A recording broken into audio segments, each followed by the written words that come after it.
Hello मेरे प्रिय भक्तों, आज हम सुनेंगे माघ मास कथा अध्याय 25। पिशाच कहने लगा कि हे मुनि, केरल देश का ब्राह्मण किस प्रकार मुक्त हुआ, यह कथा कृपा करके विस्तार पूर्वक कहिए। देव श्रुति कहने लगे, केरल देश में वासु नाम वाला एक वेद पारंगत ब्राह्मण था। उसके बंधुओं ने उसकी भूमि छीन ली, जिससे वह निर्धन और दुखी होकर अपनी जन्मभूमि त्याग कर देश विदेश में घूमता किसी व्याधि से ग्रस्त होकर मृत्यु को प्राप्त हो गया।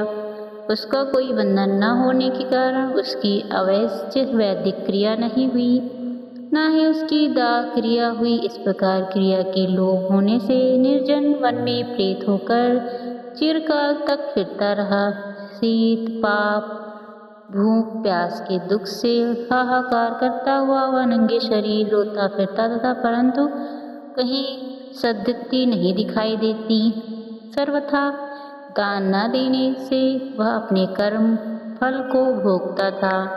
जो लोग अग्नि में आहुति नहीं देते, भगवान का पूजन नहीं करते, वे आत्मविद्या का अभ्यास नहीं करते, अच्छे तीर्थों से विमुख रहते हैं। जो लोग दुखी लोगों को स्वर्ण वस्त्र तांबूल रत्न फल तथा जल नदी नहीं देते तथा छल कपट से जीविका प्राप्त करने वाले, दूसरों तथा स्त्रियों का धन हरने वाले, पाखंडी कुटिल चोट बाल वृद्ध तथा आतुर और निर्मल स्त्रियों पर निर्दया करने वाले, आग लगाने वाले, विष देने वाले, झूठी गर्दन गवाही देने वाले, कुमार्ग पर चलने वाले, माता पिता भाई बहन संतान तथा अपनी स्त्री का त्याग करने वाले, जो सब तीर्थों से दान लेते हैं, पालन करने वाले, स्त्री स्वामी को त्यागने वाले, गौर तथा भूमि के चोर, वेदों की निंदा करने वाले, वृथा द्रोह करने वाले, प्राणियों की हिंसा करने वाले, देवता गुरु की निंदा करने वाले, यह सभी बारंबार प्रेत पिशाच राक्षस तथा बुरी योनियों में जन्म लेते हैं। ऐतवे बुरे कर्मों से बचकर धर्म के कार्य तथा यज्ञ दान और तप आदि करने से, क्योंकि कर्म फल अश्वमेध मिलता है। इस प्रकार प्रेत की गति पास देखकर कर्म कदापि नहीं करने चाहिए। ब्राह्मण कहने लगा कि इस प्रकार उस केरल ब्राह्मण ने उस पर्वत पर अधिक समय व्यतीत करके एक मार्ग में एक पथिक को देखा, जो गगरियों में त्रिवेणी का जल लिए हुए था, आनंद पूर्वक भगवान के चरित्र का गान कर रहा था।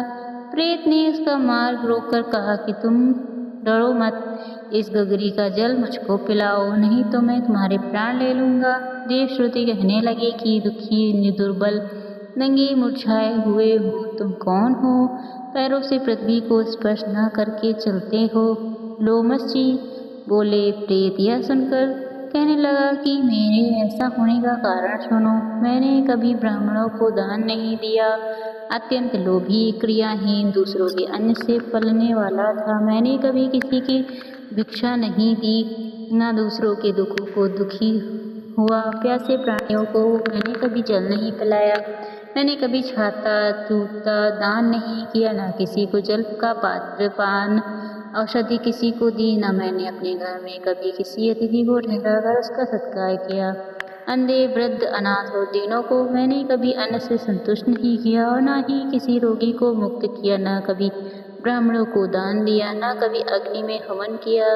वैशाख मास में किसी को ठंडा जल नहीं पिलाया, न ही मैंने बड़े पीपल या वृक्ष लगाए, न किसी प्राणी को बंधन से छुड़ाया, कभी कोई व्रत करके शरीर को नहीं सुखाया। इस कारण मेरा पूर्व जन्म सब बुरे कर्मों में ही व्यतीत हुआ। मेरे पूर्व जन्म के कर्म से ही मेरी यह गति हुई है। इस वन में घीस व्याघ्र भेड़ियों से बचा हुआ मांस तथा जंतुओं के खाने से गिरे हुए फल, वृक्षों पर लगे हुए सुंदर फल तथा झरने का सुंदर जल सब मिलते हैं, परंतु देव इच्छा से मैं कुछ नहीं खा सकता। सर्प की तरह केवल पवन भक्षण करके जीवन व्यतीत करता हूँ।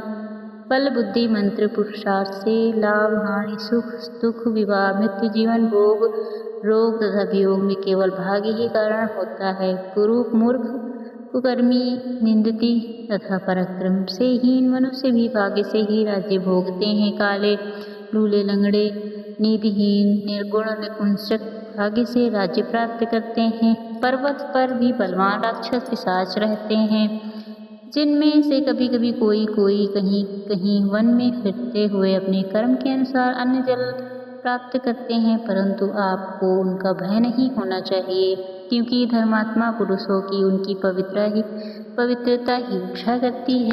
नवग्रह नक्षत्र देवता सर्वथा धर्माओं की रक्षा करते हैं। या पिशाच आप जैसे भक्त की तरफ आंख उठाकर भी नहीं देख सकते। जो नारायण भगवान की भक्ति से पवित्र रहता है, उसको प्रेत, पिशाच, पूतना कोई बाधा नहीं दे सकते।